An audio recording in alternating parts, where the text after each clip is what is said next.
Today is Monday, December 22nd. We'll tell you what is and isn't in the latest big batch of Epstein Files and why some lawmakers are now talking about impeachment. Also, we'll recap President Trump's final rally of the year and the Trump administration's latest deal to lower certain drug prices. Plus, what to expect if you're traveling this Christmas week, how the weather will or won't cooperate with holiday plans, and when you'll get a chance to win one of the largest jackpots in Powerball history.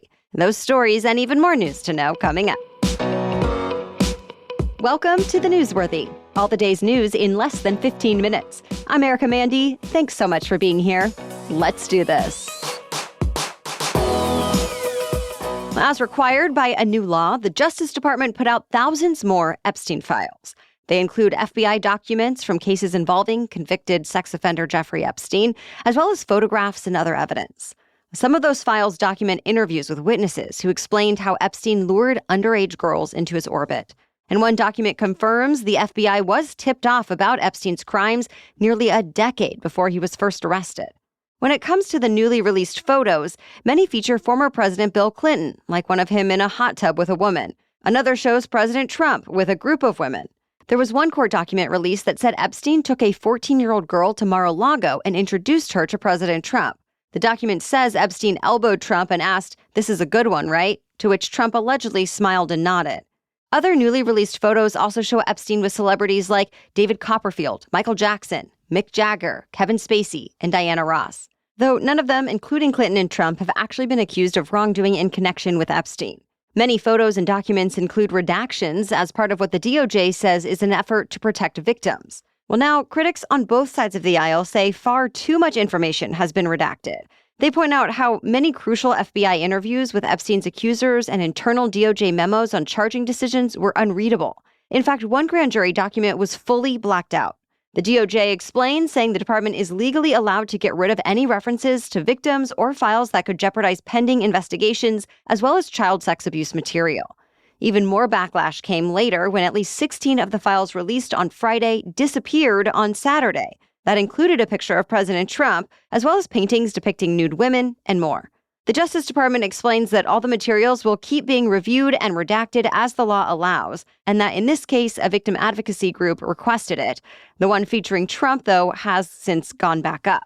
Still, some lawmakers are now threatening legal action, with a couple even considering impeachment articles against top DOJ officials. Thousands more files are expected to be released in the coming days and weeks. The U.S. Coast Guard has seized a second oil tanker linked to Venezuela, and news outlets like Reuters cite officials who say the U.S. is already pursuing a third. Remember, President Trump last week announced a blockade on all oil tankers under sanctions going into and leaving Venezuela, and the first tanker the U.S. targeted is now at a port in Texas. Trump accuses the Venezuelan government of using stolen oil to finance drug terrorism, human trafficking, murder, and kidnapping. But Venezuela just accuses the U.S. of trying to steal its resources. Tomorrow, the UN Security Council is reportedly set to hold an emergency meeting at Venezuela's request. Stay tuned. The U.S. military says it carried out a massive strike against ISIS in Syria. It was actually the most wide-ranging military operation like this in several years, and President Trump says the Syrian government was on board. He explained the strike was retaliation for a deadly attack on American forces in the country earlier this month. The Pentagon says it struck more than 70 targets, including ISIS infrastructure and weapons sites. It's believed at least 5 members of ISIS were killed. Or as Defense Secretary Pete Hegseth put it, quote, "We hunted and killed our enemies, and we will continue." President Trump gave his third economic speech this month, this time in the swing state of North Carolina. Once again, he touched on tariffs, tax cuts, and deregulation, saying they're all good for the economy. And he promised the full effects of his policies have yet to be felt. Though Trump did also stray from the economic theme a few times, he spoke about crime, transgender issues, and general complaints about the media. Trump criticized many of his political adversaries, including former presidential nominee Hillary Clinton, saying he, quote, "wouldn't want to go home to her." He also once again disputed the results of the 2020 election he lost to former President Biden. Expect more of this kind of thing in the year ahead. White House advisors told The Washington Post Trump will begin holding near-weekly rallies in 2026 in an effort to convince his voters to show up in the midterms. Also over the weekend, the conservative organization founded by Charlie Kirk held its big annual convention. There, many right-wing media figures took turns criticizing their fellow conservative pundits they've been disagreeing with lately. But Vice President J.D. Vance seemed to try to tone things down when he took the stage, criticizing conservatives for, quote, canceling each other. And Erica Kirk, who has led Turning Point USA since her husband was killed, announced the organization plans to back Vance for president once Trump's term ends. It's another week of crowded roads and airports. This Christmas and New Year's holiday period is projected to be the busiest on record. More than 122 million people are expected to travel, mostly by car.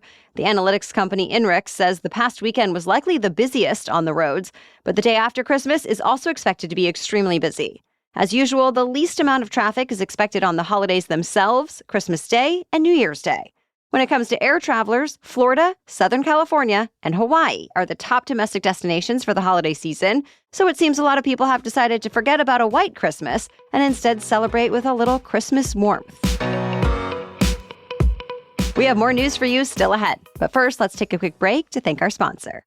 When I think about the gifts I use all year long, one that always comes to mind is my Quince carry-on suitcase. I've taken it on so many trips now. It's sleek, lightweight, it rolls really smoothly, and it has convenient compression straps that help me fit everything I need without feeling bulky. And then there's the beautiful, delicate diamond bracelet from Quince that my friends gifted me this year. I wear it almost every day. And most recently, I got myself a cashmere sweater from Quince that I'm loving. It is so soft.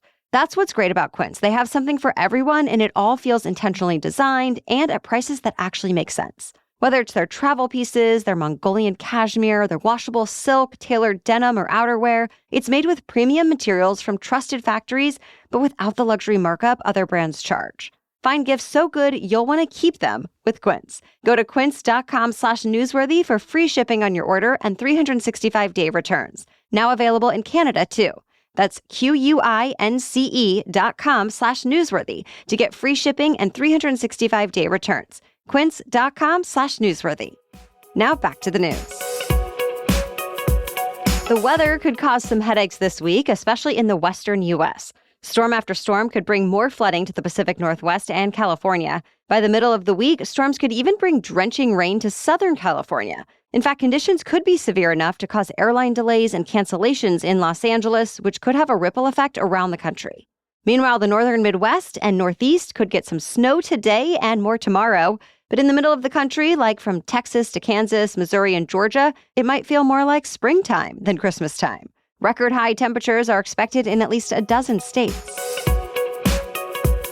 Even before extreme weather was in the forecast, a massive power outage darkened much of San Francisco over the weekend. The problem went back to a fire at a power facility. The outages started on the west side of the city, then spread block by block until about 140,000 customers lost power.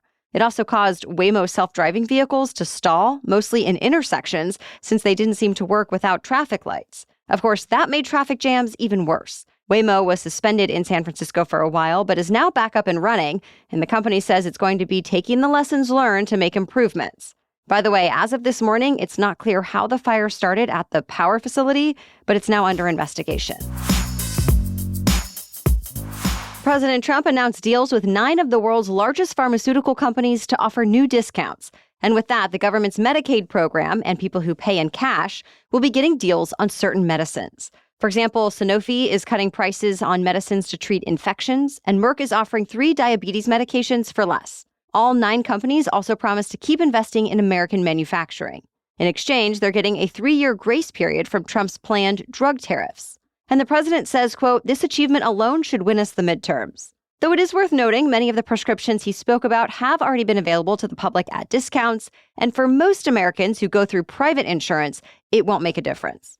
By the way, the president also announced the new TrumpRx.gov website would launch next month in an effort to lower prescription drug prices even more for people who pay cash. Speaking of healthcare, subsidies through the Affordable Care Act are set to go up at the start of the new year, despite all the debate that's been happening in Congress over the last few months. Lawmakers left the nation's capital for their holiday break without reaching any kind of deal. The penny has been laid to rest. Hundreds of people, along with Abraham Lincoln impersonators, gathered outside the Lincoln Memorial in Washington, D.C. to pay tribute to the coin. As we told you, the U.S. Mint discontinued it last month since it cost more to make the penny than it was worth, something the Trump administration called wasteful. Well, over the weekend, people had a sort of funeral. They placed pennies into caskets on display or made a wish as they threw pennies into a glass bowl of water. They also heard a speech from one of Lincoln's descendants. Some people were in tears. Already, the final pennies produced last month were bought for hundreds of thousands of dollars at auction. The third Avatar movie proved to be another hit at the box office over the weekend. Avatar: Fire and Ash brought in $88 million in the US and Canada, topping other new releases like David and The Housemaid. That's not as much money as the Avatar sequel made in 2022, but it's more than the original. Now the real question is, will the third movie have the staying power beyond opening weekend, the way other Avatar movies have? And that's crucial since Avatars come with enormous budgets, costing at least $350 million to produce and millions more to market. The odds are in the franchise's favor, though, since Avatar: Fire and Ash has an A grade on CinemaScore. Also, Christmas time tends to be the most popular time of the year to go to the movies, but it will also face some big-name competition, with Anaconda, Marty Supreme, and Song Sung Blue all coming out on Christmas Day. That's it for the main news, so now it's time for Money Monday, when we talk about one interesting money-related news story. And today we're talking about one of the largest lottery prizes the U.S. has ever seen. Tonight, someone could win it. No ticket matched all 6 winning numbers on Saturday for the 46th drawing in a row. And that brought the jackpot for tonight's drawing up to an estimated $1.6 billion. That's the 4th largest in Powerball history. If someone wins it, they'll have the choice to take the full jackpot spread out over 30 years, or they can take an immediate lump sum worth more than $735 million. Either way, they'll have to pay taxes. The odds of winning it are 1 in 292.2 million, though the odds are better for smaller cash prizes. Powerball tickets are sold in 45 states, as well as Washington, D.C., Puerto Rico, and the U.S. Virgin Islands. They cost $2 each. The next Powerball drawing happens tonight at 11 p.m. Eastern. Before we go, if you're looking for a great last-minute gift, I hope you'll consider a Newsworthy Insider membership. Of course, this is perfect for the people in your life who already listen to the show. It could also be great for anyone you think might like it. Give them a membership with ad-free access to the show. Think anyone who gets overwhelmed by the news or wants to stay more informed in the new year or already is interested in news and would love the quick roundups. Simply go to thenewsworthy.com/insider and look in the upper right-hand corner to click Gift a Subscription. Of course, you can always treat yourself to ad-free episodes. You even get a 7-day free trial, and you can submit an Ask Me Anything question. I'll be looking to put out an insider-only episode answering your questions early next year. So go to thenewsworthy.com/insider to join us or gift a subscription.